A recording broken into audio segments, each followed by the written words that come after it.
தானியேல் 4ஆம் அதிகாரம்.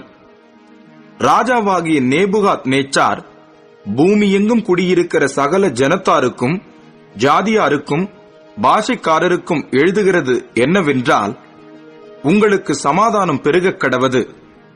உன்னதமான தேவன் என்னிடத்தில் செய்த அடையாளங்களையும் அற்புதங்களையும் பிரசித்தப்படுத்துவது எனக்கு நன்மையாய் கண்டது. அவருடைய அடையாளங்கள் எவ்வளவு மகத்துவமும் அவருடைய அற்புதங்கள் எவ்வளவு வல்லமையுமாய் இருக்கிறது.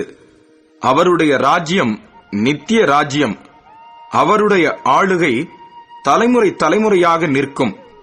நேபுகாத் நேச்சாராகிய நான் என் வீட்டிலே சவுக்கியமுள்ளவனாய் இருந்து என் அரமனையிலே வாழ்ந்து கொண்டிருந்தேன். நான் ஒரு சொப்பனத்தை கண்டேன். அது எனக்கு திகிலை உண்டாக்கிற்று.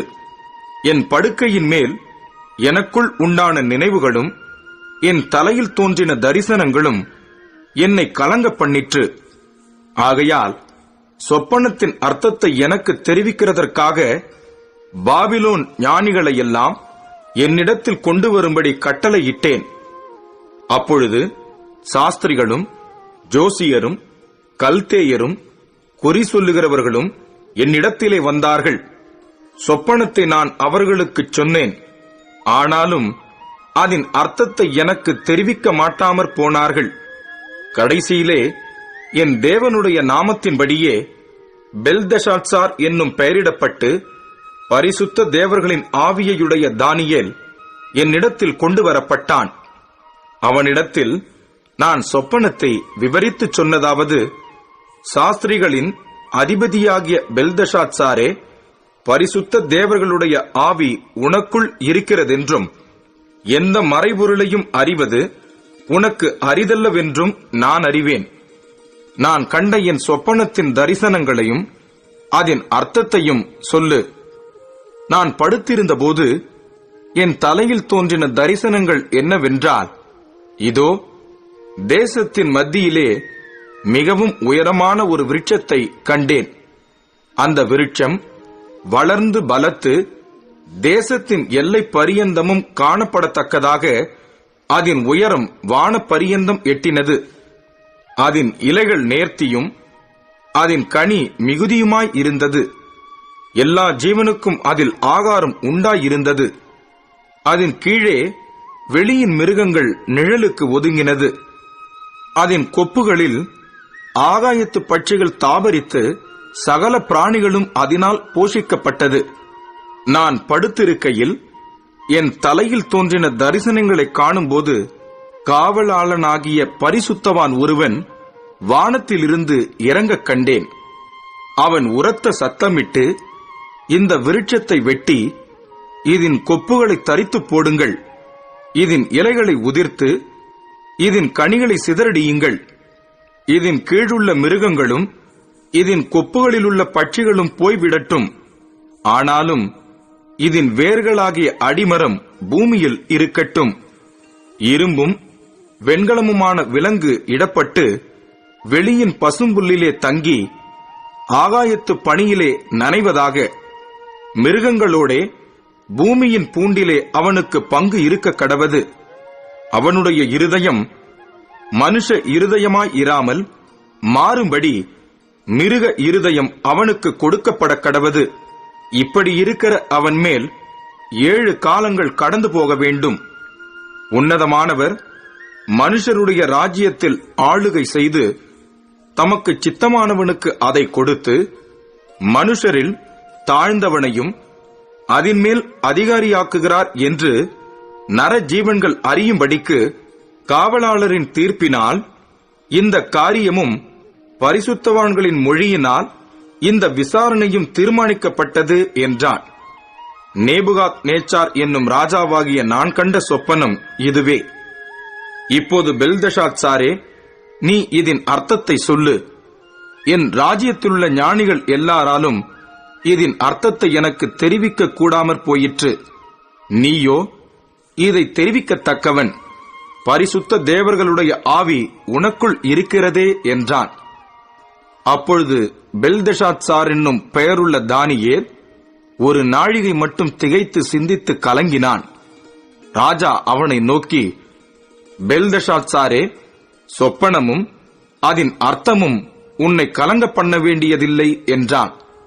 அப்பொழுது பெல்தெஷாத்சார் பிரதியுத்தரமாக, என் ஆண்டவனே, அந்த சொப்பனம் உம்முடைய பகைவரிடத்திலும் அதன் அர்த்தம் உம்முடைய சத்துருக்களிடத்திலும் பலிக்க கடவது. நீர் கண்ட விருட்சம் வளர்ந்து பலத்து தேசத்தின் எல்லை பரியந்தம் காணப்படத்தக்கதாக அதன் உயரம் வானப்பரியந்தம் எட்டினது. அதன் இலைகள் நேர்த்தியும் அதன் கனி மிகுதியுமாய் இருந்தது. எல்லா ஜீவனுக்கும் அதில் ஆகாரம் உண்டாயிருந்தது. அதன் கீழே வெளியின் மிருகங்கள் தங்கினது.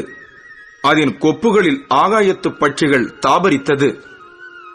அது பெரியவரும் பலத்தவருமாயிருக்கிற ராஜாவாகிய நீர்தாமே.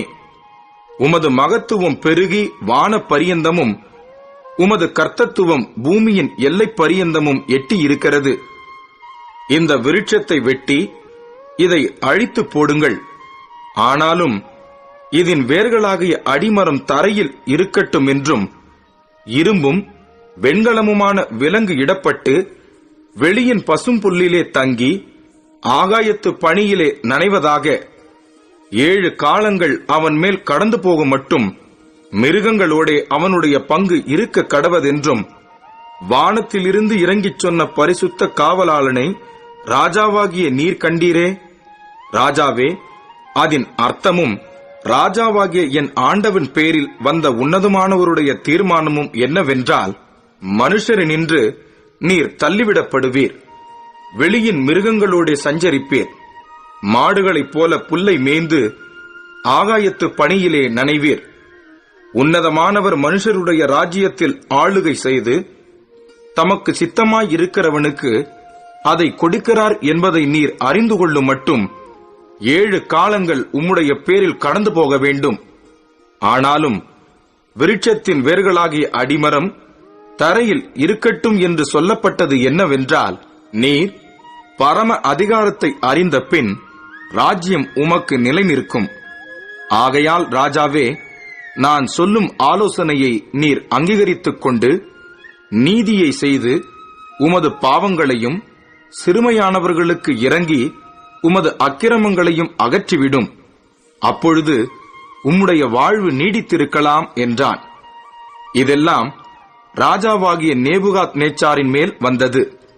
12 மாதம் சென்ற பின்பு ராஜா பாபிலோன் ராஜ்யத்தின் அரமனை மேல் உலாவிக் கொண்டிருக்கும் போது, இது என் வல்லமையின் பராக்கிரமத்தினால் என் மகிமை பிரதாபத்துக்கென்று ராஜ்யத்துக்கு அரமனையாக நான் கட்டின மகா பாபிலோன் அல்லவா என்று சொன்னான். இந்த வார்த்தை ராஜாவின் வாயில் இருக்கும்போதே வானத்திலிருந்து ஒரு சத்தம் உண்டாகி, ராஜாவாகிய நேபுகாத் நேச்சாரே, ராஜ்ய பாரம் உன்னை விட்டு நீங்கிற்று. மனுஷரை நின்று தள்ளப்படுவாய், வெளியின் மிருகங்களோட சஞ்சரிப்பாய், மாடுகளைப் போல் புல்லை மேய்வாய். இப்படியே உன்னதமானவர் மனுஷருடைய ராஜ்யத்தில் ஆளுகை செய்து தமக்கு சித்தமாயிருக்கிறவனுக்கு அதை கொடுக்கிறார் என்பதை நீ அறிந்து கொள்ளும் மட்டும் 7 காலங்கள் உன்மேல் கடந்து போகும் என்று உனக்கு சொல்லப்படுகிறது என்று விளம்பினது. அந்நேரமே இந்த வார்த்தை நேபுகாத் நேச்சாரிடத்தில் நிறைவேறிற்று. அவன் மனுஷரினின்று தள்ளப்பட்டு மாடுகளைப் போல் புல்லை மேய்ந்தான். அவனுடைய தலைமயிர் கழுகுகளுடைய இறகுகளைப் போலவும் அவனுடைய நகங்கள் பட்சிகளுடைய நகங்களைப் போலவும் வளரும் மட்டும் அவன் சரீரம் ஆகாயத்து பனியிலே நனைந்தது. அந்த நாட்கள் சென்ற பின்பு நேபுகாத் நேச்சாராகிய நான் என் கண்களை வானத்துக்கு ஏறெடுத்தேன். என் புத்தி எனக்கு திரும்பி வந்தது. அப்பொழுது நான் உன்னதமானவரை ஸ்தோத்தரித்து என்றென்றைக்கும் ஜீவித்திருக்கிறவரை புகழ்ந்து மகிமைப்படுத்தினேன். அவருடைய கர்த்தத்துவமே நித்திய கர்த்தத்துவம், அவருடைய ராஜ்யமே தலைமுறை தலைமுறையாக நிற்கும். பூமியின் கொடிகள் எல்லாம் ஒன்றுமில்லை என்று எண்ணப்படுகிறார்கள். அவர் தமது சித்தத்தின்படியே வானத்தின் சேனையையும் பூமியின் குடிகளையும் நடத்துகிறார். அவருடைய கையை தடுத்து அவரை நோக்கி, என்ன செய்கிறீர் என்று சொல்லத்தக்கவன் ஒருவனும் இல்லை என்றேன். அவ்வேளையில் என் புத்தி எனக்கு திரும்பி வந்தது. என் ராஜ்யபாரத்தின் மேன்மைக்காக என் மகிமையும் என் முகக்களையும் எனக்கு திரும்பி வந்தது. என் மந்திரிமாரும் என் பிரபுக்களும் என்னை தேடி வந்தார்கள். என் ராஜ்யத்திலே நான் ஸ்திரப்படுத்தப்பட்டேன். அதிக மகத்துவமும் எனக்கு கிடைத்தது. ஆகையால் நேபுகாத் நேச்சாராகிய நான் பரலோகத்தின் ராஜாவை புகழ்ந்து உயர்த்தி மகிமைப்படுத்துகிறேன். அவருடைய கிரியைகள் எல்லாம் சத்தியமும் அவருடைய வழிகள் நியாயமுமானவைகள். அகந்தையாய் நடக்கிறவர்களை தாழ்த்த அவராலே ஆகும் என்று எழுதினான்.